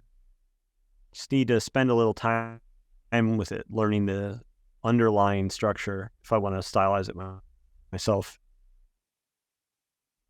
I like to watch videos. I don't know why, but they help. Yeah? Yeah. I've never been big on watching educational videos when it comes to art. I just like doing Or like slowing down the movement, like watching the movement. Like if I were to draw like a deer, I'd watch how it moves in slow motion to sort of see like, and then like, I don't know. Because like drawing a bunch of anatomy for me was like, I didn't always enjoy doing that. I love drawing anatomy. I love drawing characters in motion. Human characters in motion is like one of my favorite things to draw. So I keep doing it over and over and over again because I love it.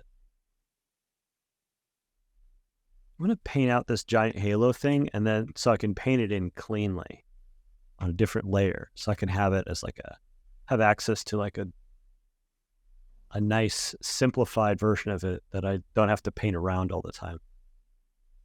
Can also play around with the size and the style of it a little bit as well. It's isolated.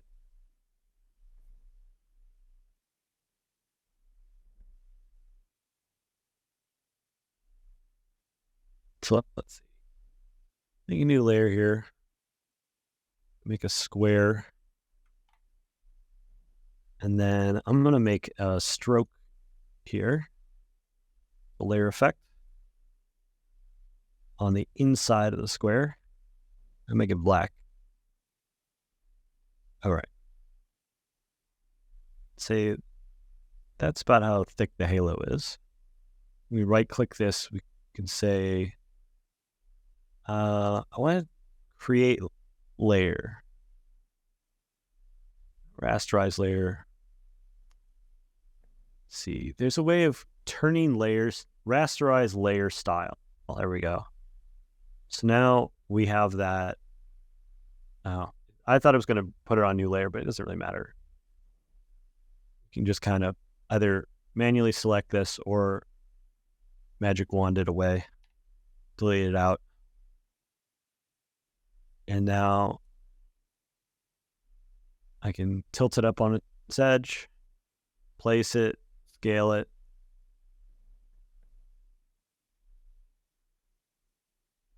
So that I can copy it and make, if I want a double layer like this, even create a little bit of perspective by offsetting them a little bit.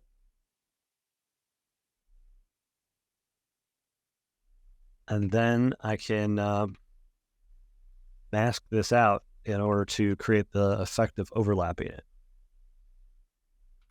By hitting the mask button here and then just painting out the parts where it's going to overlap by adding black in those spots.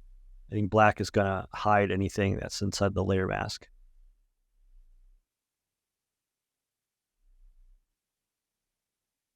And that's going to be persistent, so I can even move the thing around and jockey its position and not have to worry about having to redo this kind of thing. So if I unlink these and I move this around, you can see that like the mask still holds there. You go and fill in that part that's blocked out here.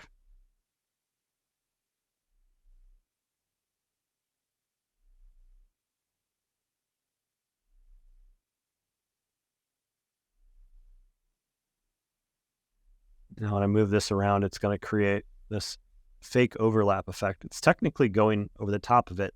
It's just that it happens to go invisible anytime it touches over the parts that I've painted black on. It's very convenient.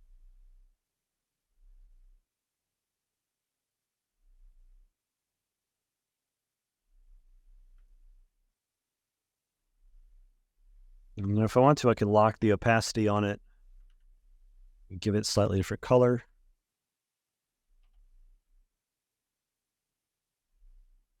Create a little bit of a sense of lighting on it.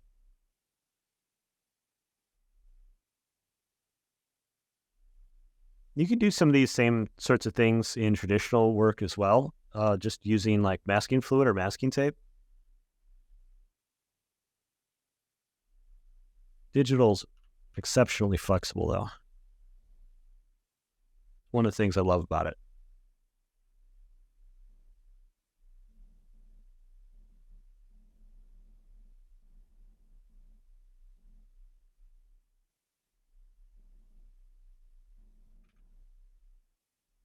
So why were you asking about business? It sounds like you've got a long way to go as far as figuring out what you want to do.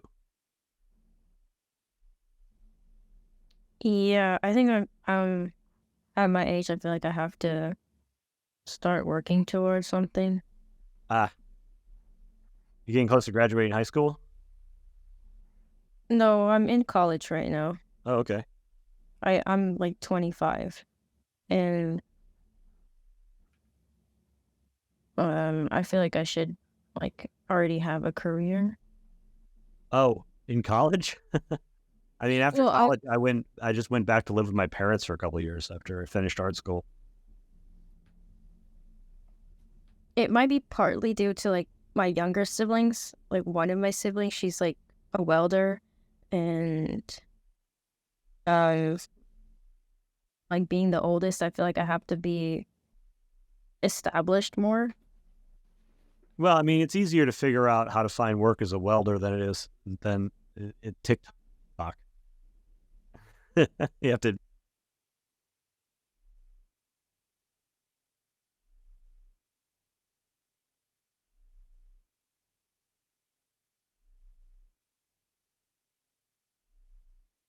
Means to be good at being a creative person. Well, with trade, it's a lot simpler, a lot more straightforward. Yeah, I was going to just do trade, but I didn't like it. I've had to just do what I've enjoyed doing. Like when I was in high school, I told my mom I wanted to be an artist, and she said, "Well, you can't make money in that. You shouldn't do that." So, like I've always been discouraged from doing what I want to do. Mm-hmm. I feel like I should just do what I've been wanting to do. It's just, I think, mostly building the confidence to actually put in the work. Because for me, I feel like I tend to like give up before I've started. So I use like if I post something, I use it as like if it didn't do well, that's my sign not to continue doing it. Mostly because I've always been afraid of putting in years of work towards something and not getting anything out of it. Mm-hmm. I mean, that's pretty typical. Putting in years of work on something and having it not work out. That's like normal.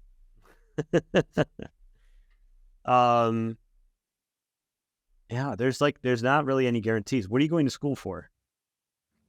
Interactive media design. Oh, okay. So you're in kind of like art school. And like what interactive media design, is that like are you going to a for-profit school or are you going to a state school? No, I'm going. It's college. I don't know. I'm in Canada, so I don't know what a state school would mean. It's like state Okay. school, like private, or No, like a public university. yeah. I'm going to I guess it would be a public college. Okay. And you're staring down the barrel of like having to go and be a adult out in the world without having to like, have the structure of classes and stuff. Yeah, I just kind of started it. I'm in the third semester. Oh, okay. But me All right. So you got time to figure it out. yeah, I Good. guess so. I just don't like the idea of working for another like business, and I feel like that's what the program is training us to do. Yeah, I never really liked working for other businesses either. I mean, I thought I wanted to work in games, and then I got to work in games. I decided I didn't actually want that. Um, I spent 7 years working in games before I kind of came to that conclusion, though.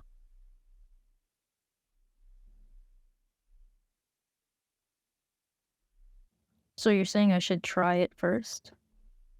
No, I mean, you got to try a lot of things first. Like the main problem is like, you know, it's really hard to get anywhere unless you kind of drill down on one thing. Because Yeah. like your first efforts are going to be a failure regardless of whatever you do and whether or not it's a good fit. So if you're like, okay, well, I want to make TikTok videos, like your first TikTok videos, no matter how good they are not going to go viral. It doesn't matter. Yeah. But it's like, is that the thing you should be spending the next 3 years on? Like, you can't know just by like testing out. Like, you're not going to know by like looking at all your options on a menu and going like, that's what I'm going to spend the next 10 years doing. Like, it really has to come from like whether or not you want to genuinely spend time doing that thing. And like, there's a certain amount of alignment of like your own interest in it and the skills that you've built and like what people want from you. And all those things coming together can like turn into a creative career, and it can make money. It's just that like, in order to figure out where you fit into it, like what medium you're working with and like what industry you're working towards and, how you take advantage of what opportunities are available to you, like all of that is like, requires you to make very personal choices. There's no broad truths about any of that stuff. So the only real way to like figure that out is to like experiment with a lot of stuff and then see what starts to stick. I mean, both with other people and like for you personally. So like experimenting with a lot of stuff and failing at all of it is like the thing that you should be doing now with your time. You've got a few years where no one expects you to do anything else besides your major, which Yeah. is great. If you had to like also balance like making money for like a family, like, you're a single parent or whatever, that gets like way more challenging. But like if you just get to be a college student for like 3 or 4 years, you're in great shape to be able to try on a bunch of stuff and see what really sticks for you. And like you get to take a couple laps around the block to sample everything and then figure out where it all fits together. So like I wouldn't get too fussed over one thing working or not. I would just like focus on what you actually are enjoying the process of making. And then from there, you should get some useful information on like where you want to dig deeper. It's like, you're going to have to drill the point. It's usually like a year or two after college, people finally, they have like explored enough options and know themselves well enough to be able to make the choice to be like, I'm only doing this one thing. And I know I'm going to keep failing at this, but like, I understand like I can make headway on it. But yeah, it's a very big decision and it's one that's entirely personal. So like you have to spend the appropriate amount of time like exploring all of your options and getting firsthand experience with them in order to be able to make moves like that. Yeah. You don't sound excited for that. No, I'm just thinking. Like, advice is. I like your advice, and I appreciate it. Yeah, I think. I've just been rushing myself, and that's causing a lot of stress. Like, I'm not working right now, and I feel like I need to be working, but I tend to can't like hold jobs because of like the bosses I end up working for, because I don't have the skills to get jobs that I would rather do. I end up like last job I had was titled graphic designer, but it wasn't. Like the day-to-day was it was a sales job. Oh. Wow, Yeah. those are really far apart. Yeah, it was like a custom print shop. Oh, I see. but like they had a lot of stolen work that they used, Yeah. and they just told us, oh, just grab stuff from Google and slap it on a t-shirt and give it to people. I mean, that sounds like a business. Yeah. There's a lot of them where I live, like a lot of those custom print shops. Uh-huh. Yeah. But, Yeah, I got a custom t-shirt, Los Pollos Hermanos shirt, like a Breaking Bad shirt, like years ago before they like made them officially. Like I was like, oh, I'm gonna put this on this like weird old retro tee, and it's gonna be cool. It's like a major part of my wardrobe for a while. But yeah, it's like super illegal. Like, but I mean, running like a heat press or whatever isn't exactly same as being a graphic designer. No, it wasn't, no. But I mean, it's what I could get given that I don't have like a degree in graphic design. So Well, I mean, a degree is really not the thing that anyone's really looking for when it comes to the arts. It really is like portfolio. So like being able to prove that you have a skill set that's valuable to people is ultimately the thing that you need to do if you want a career in any creative art. Nobody gives a shit if you have a piece of paper. But like the time where you can spend 4 years doing literally nothing else is like super valuable. So the time spent going to college can still be hugely valuable, even if the actual degree itself is ultimately like not the point.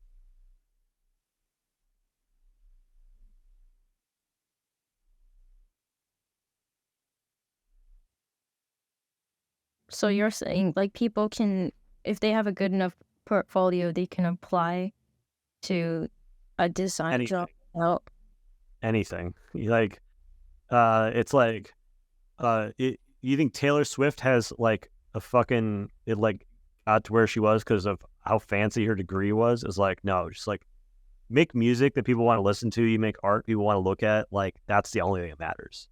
Like credentials nobody gives a shit in the arts.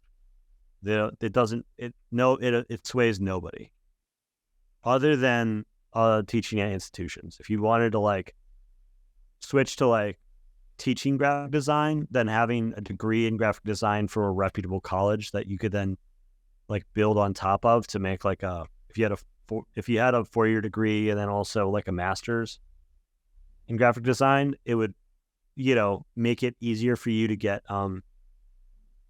teaching gigs. But that's just about it.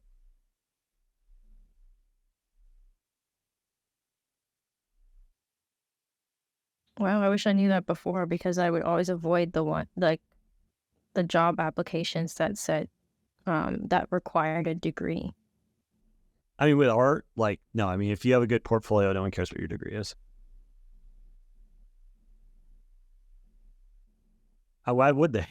I mean, they're like, wow, you're really good at art. Has anybody given you the permission to like use Adobe Illustrator? Like, nobody cares. I have a degree in game arts and animation, or game art and design. Sorry. And that school got sued by the government and went out of business. Wow.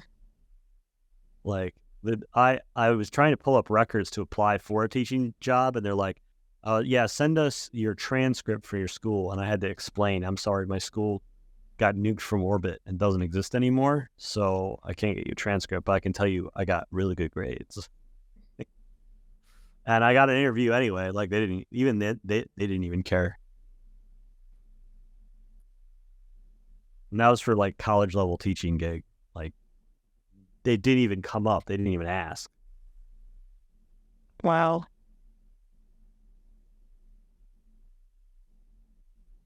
Yeah, if you're experimenting with graphic design, like that is definitely not a situation where you need to have a degree in order to explore options. Like people really care about work experience, and like a lot of work experience can be created just by you working on personal projects, especially publishing them online, sharing it with other people, being known amongst your peers. Like that sort of thing is like real social currency nowadays, more so than like anything from an official academic institution. There's probably industries where it matters, but not creative industries. I think like social skills is something I lack. Yeah, me too. If you're good enough at what you do, like you can get by with like zero social skills too. Good portfolio goes a long, long way in the world.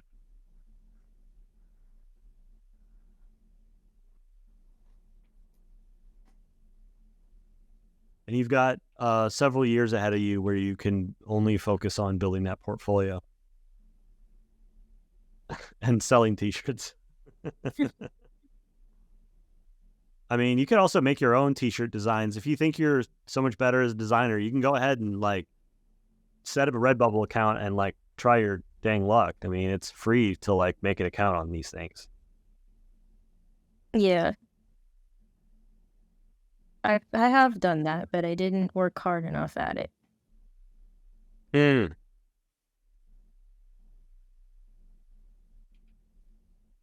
Yeah, it's like I feel like I'm realizing what my problems are. That's the first step.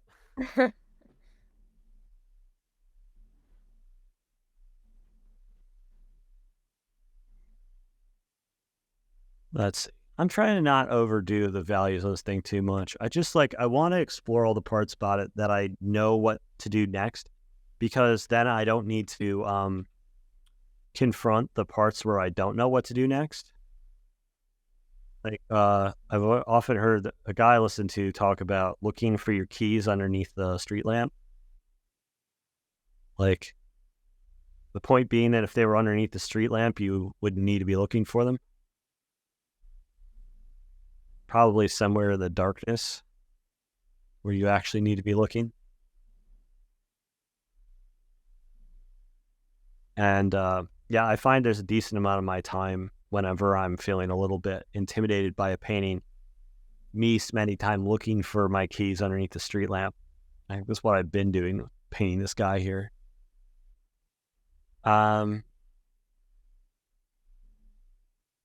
Yeah, I don't know. It's like I feel like I paint about 30% worse when I'm on stream. And especially when it comes to problem solving, I feel like I lack the bravery to make bold choices when I know other people are watching. I want it to seem kind of magical, and so like don't want to like take a swing at something and have it just look bad. So I tend to like hold back a little bit and try to only make safe moves when I'm like, no people are watching. Like all subconscious, it's hard to control. But yeah, so I'll probably end up solving this like off stream. But it's the end of the stream for today. Do you have any parting questions before I let you go? No, thank you. I guess one question would be like, Sure. What do you find the street, like the keys under the street light would be for this piece right now? Well, it's like I am looking at all the things that I have comfort painting with, which is like the clouds, the character. I could probably dig in and do some more surface detail on like the tentacles and stuff. But like these freaking sphinxes, which were already a problem because the drawing when I brought it in was already kind of wobbly and I don't have good reference for it. That's like my keys buried deep in the gutter in the darkness somewhere, and I'm like looking around in a street lamp for it instead. And I need to go fish around in the dark for a little bit in order to find what I'm looking for. And yeah, it's like it's in the parts where I don't know, the parts that are like dark and nebulous that I'm not sure what's going on. It's like it's uncomfortable to want to look for things under those circumstances, but that's if you don't already have the answers, then that's where the answers are, is in the spot that you're not looking, the spot that you're avoiding looking because it's like it's challenging and it's frustrating. And so that's a general truth. It's not necessarily actionable, but maybe at least creating a good framework for making choices. I think that's where I'm at with this. So I'm going to focus on that tomorrow morning. Got some other work this evening I'm going to take care of. Thanks everyone for joining me. Thanks Ancient Chaos for dredging up old memories and administrating this thing as always. And thanks everyone for coming on stage and coming and talking to me. I'll be back again next Tuesday, 3 p.m. Eastern. You can see the event. You can RSVP for the event every single week over here on the events thing at the top of the Discord server. So until then, have a good one. I'll see you guys around. Bye. Bye.